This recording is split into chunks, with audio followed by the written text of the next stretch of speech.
Welcome back to Hey Akihabara channel. On this video we will review the new features of macOS Monterey on 2022. On macOS Monterey, now when you want to log in, you can use Momoji, and it doesn't stop there. You can get a response if you enter the wrong password like this.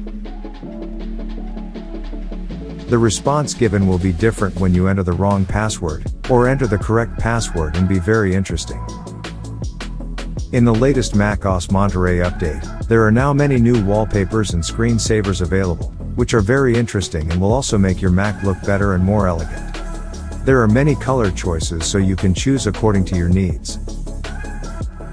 For those of you who use FaceTime, you can now watch together, listen to music together, grid view, and can take mode portraits, and audio can support spatial audio. And what's interesting is that you can share links for FaceTime and for Android devices. On macOS Monterey, if you point your mouse pointer to the bottom right corner, you can make a quick note, so it's very easy if you want to write important things when you browse the internet. Now you can also share your content from your iPad or iPhone to Macbook via AirPlay, so if you have content you want to share, you can share it with AirPlay easily and quickly.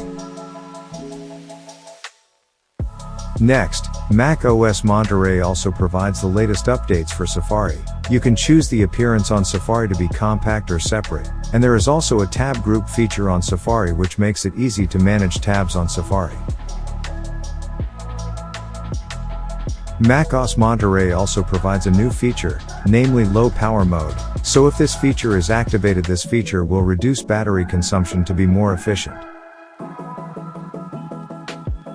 Now if you want to sell your MacBook and don't have to worry about formatting all the data to factory settings, you can directly use the Erase All Content and Settings feature. On macOS Monterey there is also a universal control feature. This universal control is like when we put our iPad next to our MacBook and we move the pointer to the iPad. This pointer will be directly on the iPad, so it's like there is an additional screen, and you can also drag and drop your files from iPad to laptop. Hope this video can useful for you. If you like this content, don't forget to subscribe Hey Akihabara channel. Thank you.